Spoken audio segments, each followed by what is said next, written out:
Welcome back to Just Chattin, and this is the series of videos we do on Thursday and Sunday evenings just for our own entertainment. And yes, the prehensile tale. Audie is indeed in my lap. I swear he could probably write a letter if he could just hold a pen in that thing. It has been warm today. We got a break from the heat, but it's coming back a little, so I am forced to retreat into the back room. So pardon the noise of the air conditioning. I don't know if the microphone is sensitive enough to pick this up. I know I hear it loud and clear. If you do, I'm sorry. It's just, it would be impossible to work without it. And so, obviously, for all you Audie fans, yes, Eric, can I only pick you up a little so they can see you? Yes, he's here. He's leaving. He loves being on camera, but only on his terms. Yeah, okay, we're back again. Only on his terms. If he chooses to show you his face, that's one thing. But if I choose to do it, oh, we can't have that. All right, before we get started, yellow for Catherine, for Lex's mom, for everyone battling cancer. We have nothing but the warmest wishes for you. And my cat is rubbing against the camera. So I have to get rid of him or we are going to have a very, very bumpy ride. I'll be back in a minute.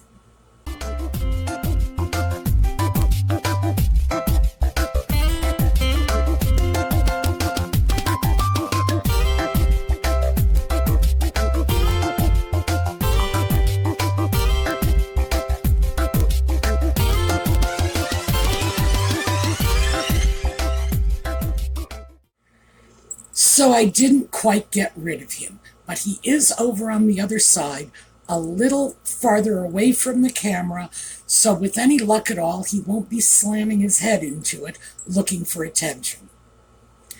I thought we would start off by talking about the sock puppet and the ITV documentary that he was involved with, which is... I'm not even sure one would want to call this a documentary, because unfortunately, the sock puppet opens his mouth, nothing but lies pour out. He has restructured the narrative to suit his own needs to the point where you can't even ask him the time of day and expect an honest and reliable answer. It's just not going to happen. So naturally, he used this as an opportunity to slam his family yet again, starting with his complaints that his father opposed any suing of the British media. Why? Because Charles, who, by the way, is no brain surgeon, is a whole lot smarter than the sock puppet, and he understands that waging war with the media, well, it's a war you just can't win, especially given the fact, and we all know this has been framed out so many ways by so many people. The relationship between the British royal family and the media is symbiotic. The royal family provides the media with content. The media provides the royal family with favorable publicity. That's how it works. It's win-win. Everybody gets what they want. Because in the final analysis, the people really benefiting are the people of the UK, the citizenry, who have a royal family that is generating tourist dollars and public interest, a great deal of prestige in the English-speaking world. I have to be clear about that. In the English-speaking world. But keep in mind that the English-speaking world is comprised of some of the wealthiest and most politically influential countries on the planet.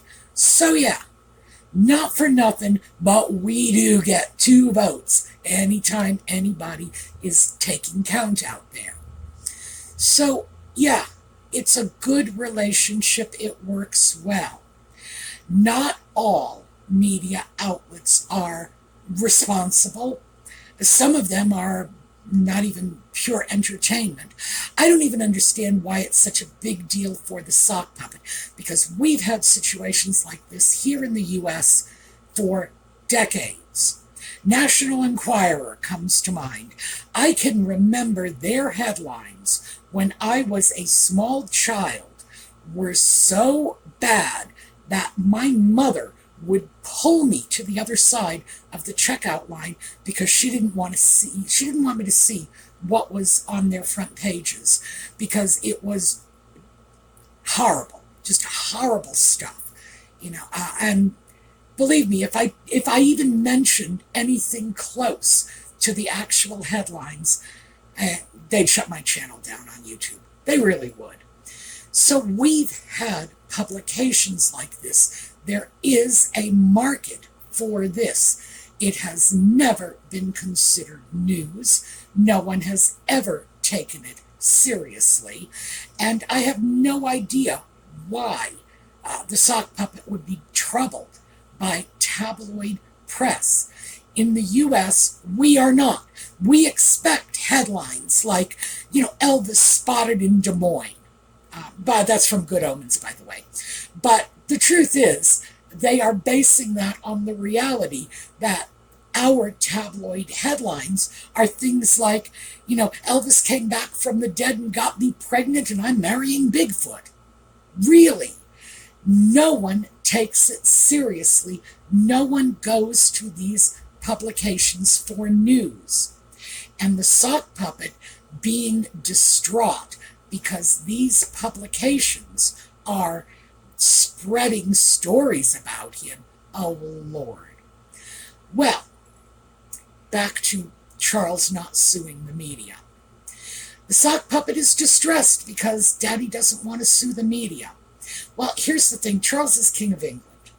Now, I remember a story, and I'm pretty sure it was about Tommy Lascelles, the late Queen's private secretary, and I believe he was private secretary to her father before her.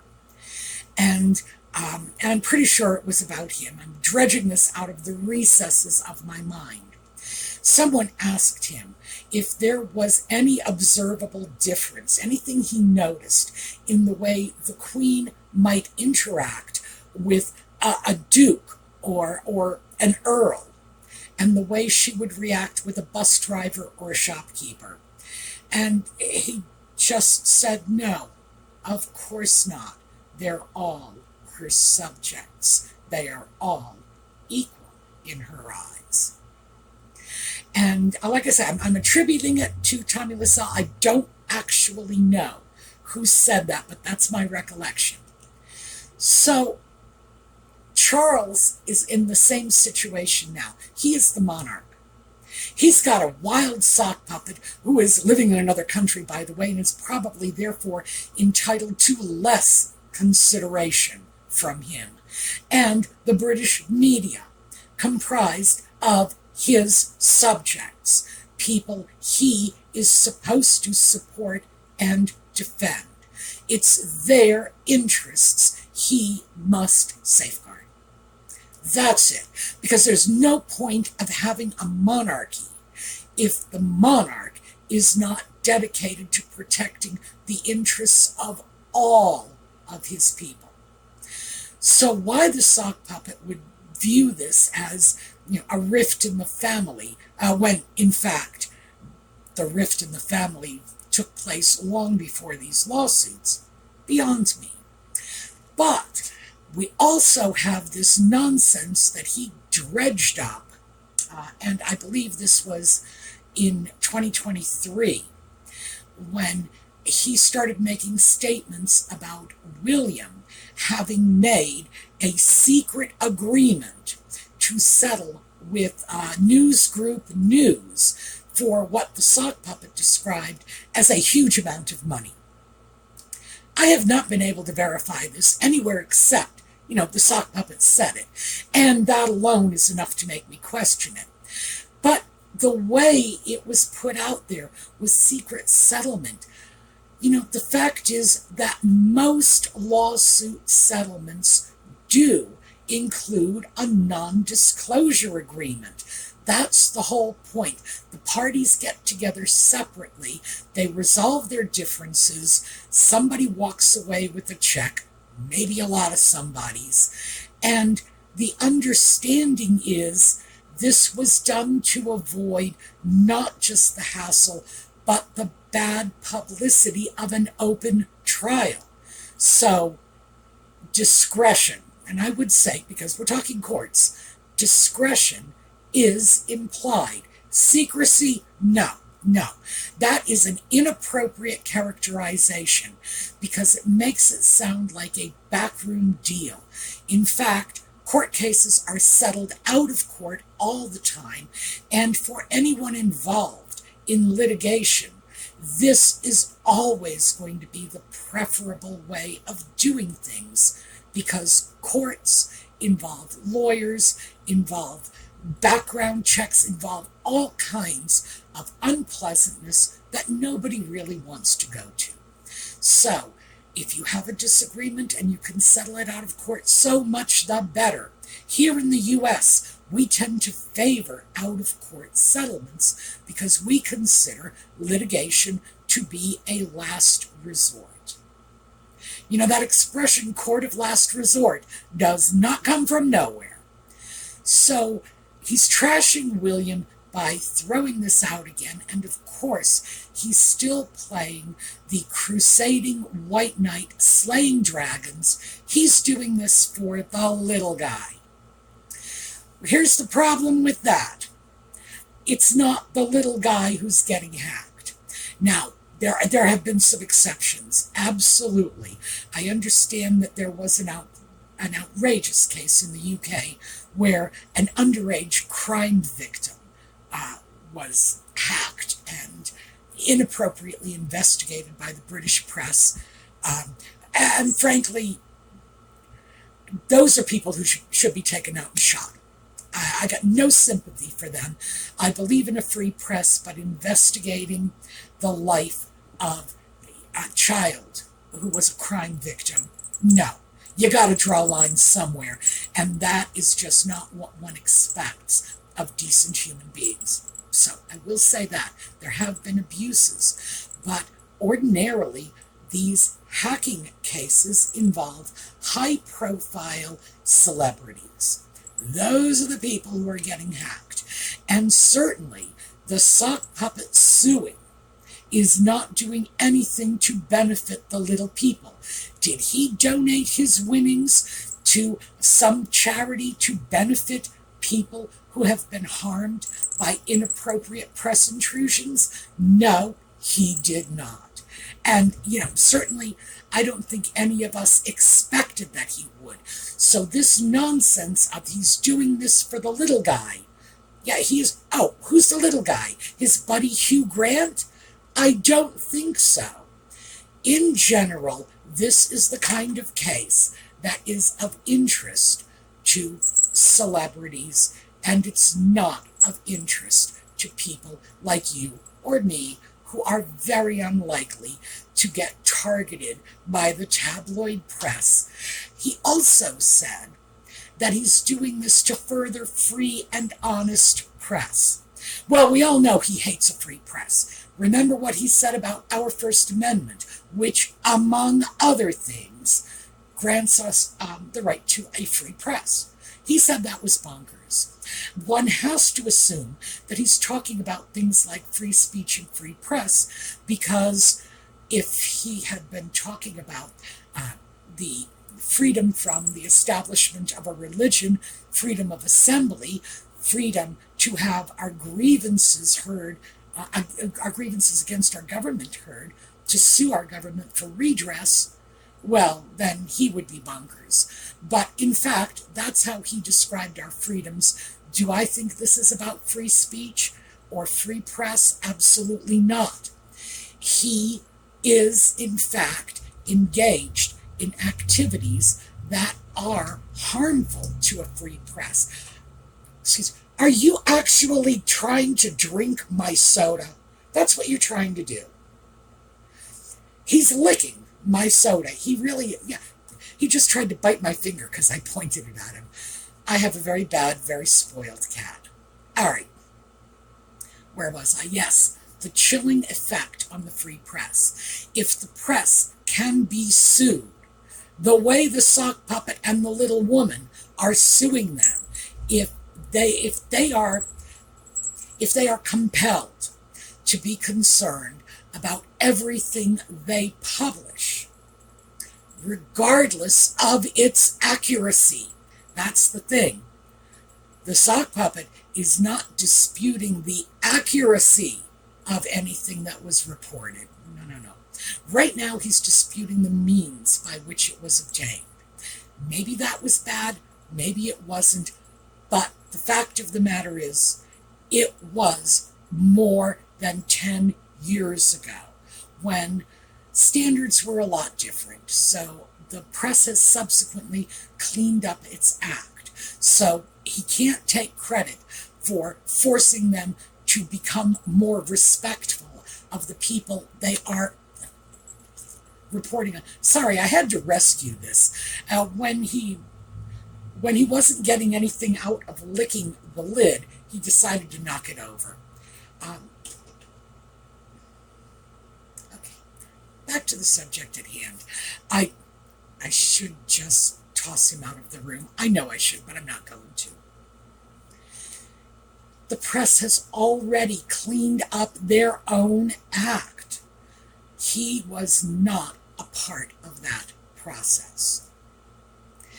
And do I think that he's doing this to make the world a safer place for everyone? No.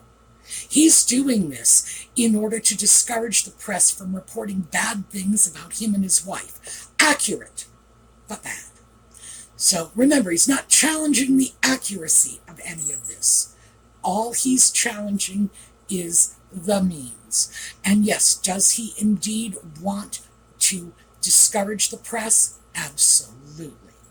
He went on in his mindless babble to say that he believed that press stories were putting his wife at risk because sooner or later somebody was going to act on what they had read in the papers. They're just going to go out and do her harm.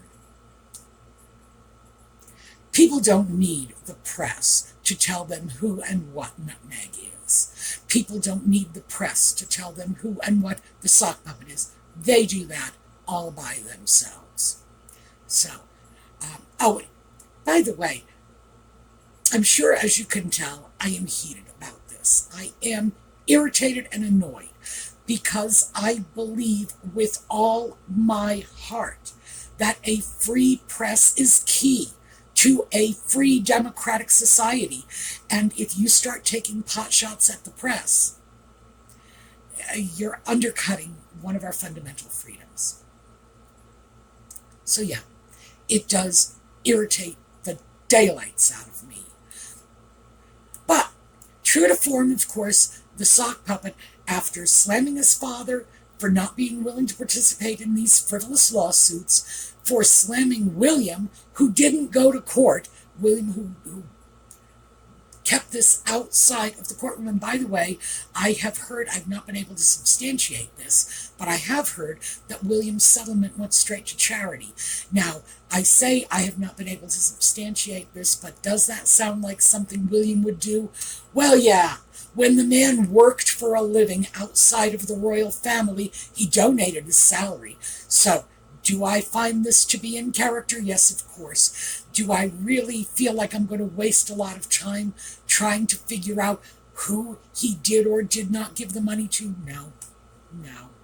If William says he gave it to charity, that's good enough for me. I will take his word for it, because this is not a man who has been flooding the airwaves with lies for the last 5 years. Regardless, the other thing that the sock puppet did, speaking of lies, was to play the Diana card again and again, and claimed that the media really was spying on her and engaging in duplicitous practices, and that she was not paranoid. Sorry, sock puppet, your mother was paranoid. We all know it. We've all seen it. We know what was going on. The details have come out. Diana was a flawed person. That's all you can say. The sock puppet loves her. She was his mom. I totally get that. And I do get that children have a lot of trouble seeing any flaws in their parents. But Diana dropped a dime to the paparazzi every time she left the house. She used the press. She fed them stories, not just about her own activities, but about other members of the royal family. This is a well-established fact. We know this. And part of the reason she did this was she had a lot to cover up herself. She was involved in numerous extramarital affairs. Again, public record. These are indisputable facts.